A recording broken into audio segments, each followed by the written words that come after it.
Welcome to the Explainer. There's one process that really separates the projects that succeed from the ones that, well, don't. It's not about the big kickoff meeting or the final delivery. It's about the constant, rigorous work that happens in between, monitoring and control. I mean, this is the question, right? The one that keeps project managers staring at the ceiling at 3 a.m. Answering it with real confidence, not just a gut feeling, takes a lot more than a simple weekly status update. It requires a truly robust system. So here's what I want you to do. Let's completely reframe how we think about this. This is not about tedious check-ins or micromanagement. No way. We're going to build the sophisticated cockpit for your project, the central hub where data flows in, gets analyzed, and gives you the controls to steer your project to a perfect landing. All right, so to build this cockpit, we're going to walk through 5 key areas. First, we need to understand the control system itself. Then, we'll get into gathering the data, analyzing your performance, using that to forecast, and finally, the most important part, reporting and actually driving change.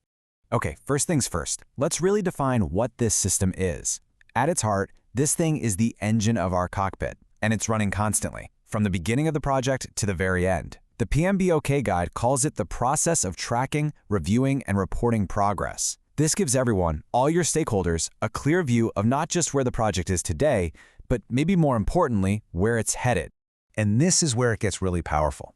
Because the benefits here, they elevate this whole process from just, simple tracking to actual strategic management. This is all about proactive steering. It's about analyzing performance to see those potential icebergs on the horizon, forecasting their real impact, and then taking corrective action before they can sink the ship. It's the mechanism that keeps you locked on to your ultimate business goal. Okay, so a control system is awesome, but it's totally useless without good intel, right? I mean, garbage in, garbage out. The quality of your decisions is 100% tied to the quality of your data. So let's break down the 3 distinct levels of intelligence that feed our project cockpit. Everything, and I mean everything, starts right here with work performance data. Think of this like the raw telemetry streaming from your project. It's the pure, unanalyzed facts coming from the ground floor. A developer logged 10 hours today. We spent $5,000 on materials. Task C is 50% done. See? It's just the numbers, zero context. So you've got this raw data. Now what? Well, the next step is to process it into work performance information. This is where we add the magic ingredient, context. We take that raw data, like we spend $5,000, and we compare it against our plan. So now it becomes, we are $1,000 over budget for this task. That's data being transformed into actual meaning. And finally, all that meaningful information gets synthesized into what we call work performance reports. Think of these as the main displays right there in your cockpit, the dashboards, the stoplight charts, the stuff you actually show your stakeholders. Their entire purpose is to make complex information instantly digestible so you can generate decisions and drive action. So look, if you remember one thing from this section, make it this disciplined 3-step flow. You absolutely have to move from raw data to contextualized information to truly actionable reports. If you skip a step or you mix them up, you end up with stakeholders who are either drowning in meaningless data or making huge decisions based on a half-baked picture. All right, our intelligence is flowing in. The data is good. Now it's time to fire up the analysis engine. And the most fundamental job of this engine is a simple but incredibly powerful comparison. Our plan versus our reality. So on one hand, you have your performance measurement baseline, that beautifully integrated scope, schedule, and cost plan. That's your flight plan. And on the other hand, you have your actuals, the plane's real-time position, speed, and altitude. The gap between those two, that's where all the insight is born. And the formal name for this technique, for measuring that gap, it's called variance analysis. But here's the key. It's not just about looking at cost or schedule by themselves. A really effective analysis looks at the whole integrated picture, like how a delay in the schedule might be causing a cost overrun, to give you that holistic 30,000-foot view of your project's health. And this is why making things visual is so incredibly powerful. I mean, look at that. You see the story instantly.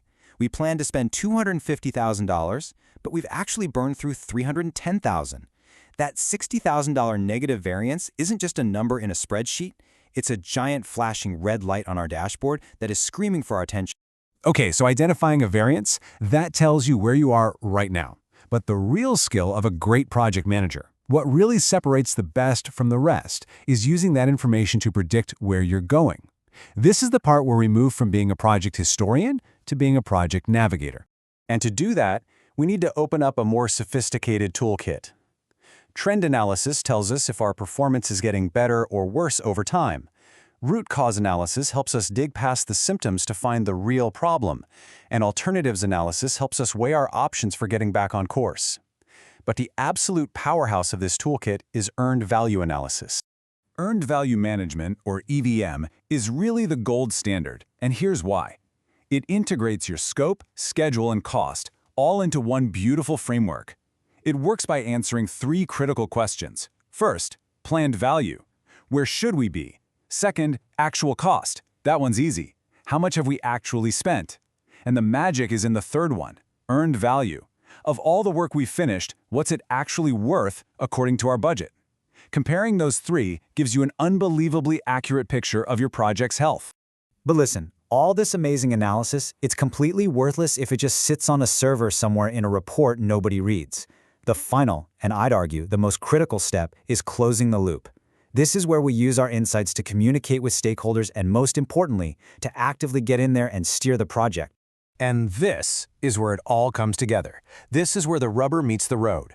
A great report tells the whole story at a single glance. That big red dot gets your attention immediately. The performance indexes, your CPI and SPI, they quantify the problem. A clear forecast shows the future impact. And here's the kicker. It moves beyond just presenting data to recommending a specific, actionable solution. So that recommended action? It's not just a suggestion someone shouts in a meeting. No, it kicks off a formal process. When your analysis detects a significant variance, you don't just wing it. You submit a formal change request. That request then goes through the whole integrated change control process, which makes sure that any tweaks to your baselines are deliberate, evaluated for impact, and properly approved before you go and implement them. You know, the PMBOK guide itself really nails the distinction here, and it's so important. Monitoring is the passive act of observing. It's looking at the dials and gauges in your cockpit. Control, on the other hand, is the active part. It's taking what you see on those dials and actually using it to steer the plane. You absolutely have to have both to be successful. So I want to leave you with a final question to chew on. That word, control. It can sound really rigid, right? Restrictive.